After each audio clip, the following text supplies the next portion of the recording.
Thank you for getting dinner. I will be right up. No, I'll be right up in a minute. I have to talk to the internet about phylacteries. Hey, everybody, it's me, Matt. It's the 10-Minute Bible Hour podcast. Hope you're having a beautiful day. We need to talk about phylacteries today because that is a word that happens in the Bible, particularly.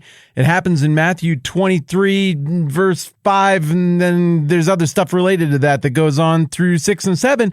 And yesterday, we were talking about this part of the Bible where Jesus is calling out the version of religion that the Pharisees are putting forward to the people, and Jesus is holding himself out as doing a very different version of this whole thing, the right one, the more meaningful one. And in doing so, the criticisms are getting enormously specific. So yesterday, we talked about the big picture, the theological, contextual, motif-completing business surrounding this little passage, but today we're going to talk about some of the specifics and look more closely at what is Jesus actually criticizing here, and is he criticizing all the Pharisees for getting this wrong or something broader? So this is a passage we're looking at, Matthew chapter 23, starting in verse 1. We'll just rewind to there. Then Jesus said to the crowd and to the disciples, "The teachers of the law and the Pharisees sit in Moses' seat, so you must obey and do everything they tell you to, but don't do what they do, for they don't practice what they preach. They tie up heavy loads and put them on men's shoulders, but they themselves are not willing to lift a finger to move them. Everything they do is done for men to see. They make their phylacteries wide and the tassels on their garments long, and they love the place of honor at the banquets and the most important seats in the synagogues, and they love to be greeted in the marketplaces and to have men call them rabbi." And before we get into any of the specifics of this, you might be like, man, that's so nitpicky. Like, he's getting after their outfits and just how they wear their religious stuff. That seems a little bit excessive, but in any given culture, things that might not mean something in a different culture communicate a tremendous amount, including humility, modesty, aggression, arrogance, pride, superiority, whatever. And I remember when I was a kid, I had a pair of blue jeans, and they were starting to wear thin anyway. And I was like, you know what? I want some of those really super cut up jeans like the people from CNC Music Factory or Faith No More wear. And so I cut them up a whole bunch over at my friend's house one time, and I had like 30 cuts up and down the leg on each side of my jeans, and I scruffed them all up so it would look like they just got that way naturally over time. I don't even know what happened. I figured that's probably what Color Me Bad told their parents, and it probably went over just fine. And I went home, and Dad was like, "Take them off." Well, I just got whitey tighties on underneath. Well, you don't have to take them off in front of me, you weirdo. But you had, just take them off. We're throwing those away. You ruined perfectly good jeans. We're not a particularly well-to-do family. That you're not wearing that. And I was like, why? I am asserting my independence here. This is important to me. And Dad was like, I don't like what it communicates. Whether you agree with his assessment or not, Dad felt like that thing that in and of itself doesn't have any moral value one way or the other. Maybe it has less utilitarian value because cut-up jeans are probably not as effective as cut jeans for the practical purposes of jeans. But socially and immaterially, the meaning of that, it's kind of agreed upon, and I see exactly what you're doing there. So as we get to know a little bit more about this phylactery and tassel situation that we run into in Matthew chapter 23, you just got to picture something that you look at in society where you're like, oh, it's just a little fashion thing. It's just a little body language thing. It's just a little style thing. It's just a little thing that you put on your car. It's just a little thing that you do on the internet. But stuff means stuff, and that's a signal, and we all know what that signal means, and maybe it rubs you the right way, maybe it rubs you the wrong way. Well, Jesus saw them doing something with their phylacteries, and he knew dang well, it's given to him to judge the nations, he knows all the things, he knew dang well what it meant, and he's going to call the thing out. The word phylactery is Greek. I don't think it's Hebrew. It's like phylacterion. It's one of those that when you take your Greek class, you're like, oh, that one's super easy. You just sound it out. You decode the Greek. Like even I can do that one and remember it.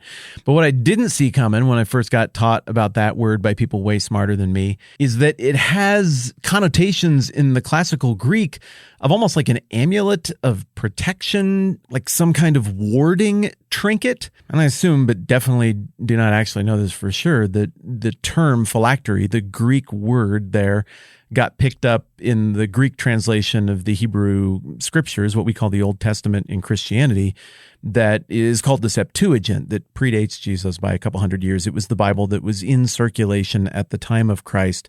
And I bring up the Greekification of that word because I think it's kind of important to note what got picked up in translation there, because I'm not sure that's exactly what the Old Testament text is talking about when it describes this stuff in Deuteronomy and Exodus. Now, it occurs to me we still haven't actually even talked about what a phylactery is. It's a box or a pair of boxes, one that you wear on your arm and one that you wear on your forehead. It's a literal interpretation, a literal expression of these instructions that happen early on in the book of Deuteronomy and in the middle of Exodus, like Exodus 13, where you get this instruction that you're supposed to take the word of the Lord and bind it up and put it on your foreheads, put it on your arm, or like keep it close to your heart.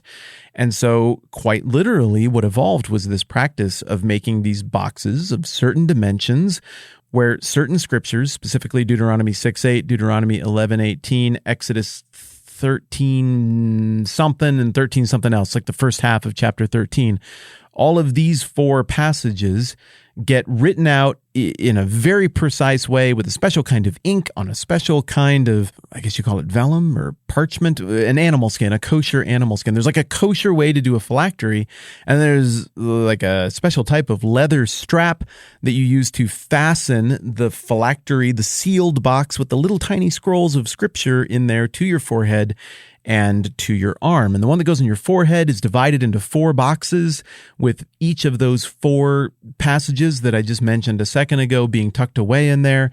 And then the one that goes on your arm and is worn like on your bicep, close to your heart, that one has just all four loose in the box. And interestingly, if you go poke around on the internet for this, you will not usually see the first century Greek word that Jesus is using here, phylactery, bandied about on like YouTube or different websites that give you instruction on how to do Jewish things or observe Jewish customs.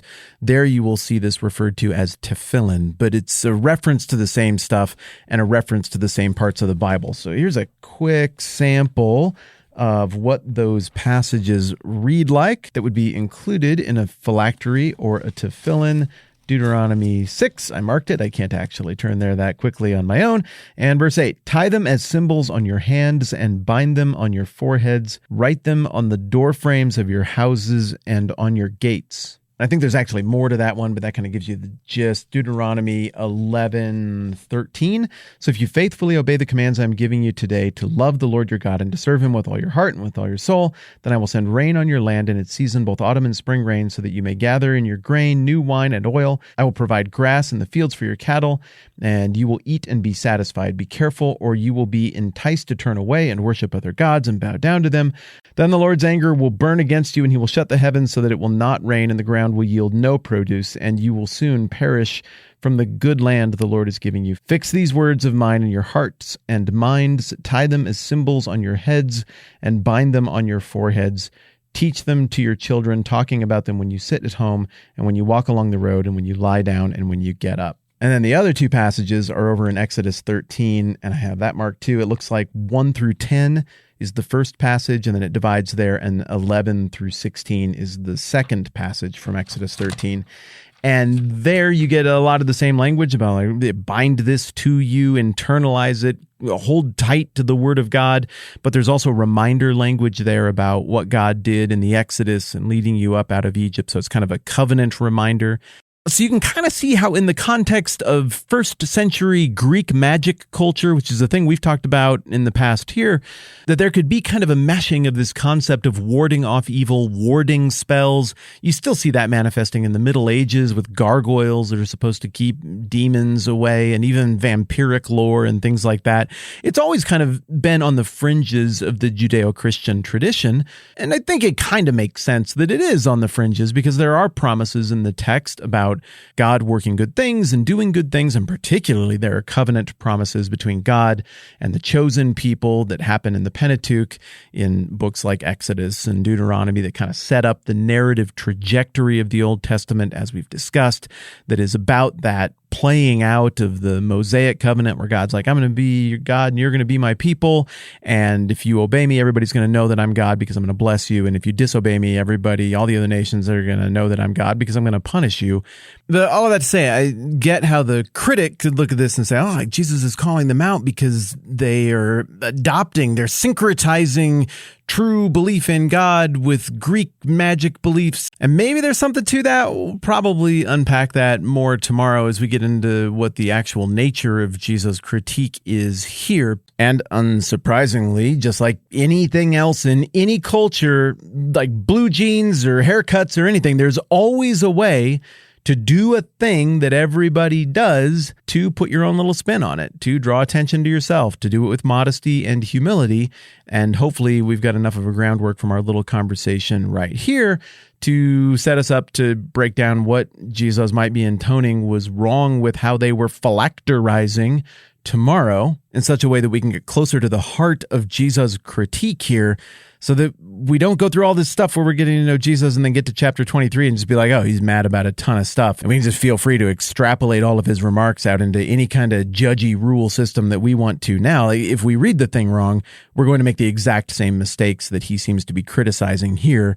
So, as always, we're going to take our time. We're going to think about it carefully, try to put ourselves in the shoes of the original audience, understand as much of the stuff that means stuff as we possibly can from their perspective, and then hopefully understand it better than we would if we just did the quick version of it. So more of that tomorrow. Thanks for hanging out with me. I'm Matt. This is the 10-Minute Bible Hour podcast. Let's do this again soon.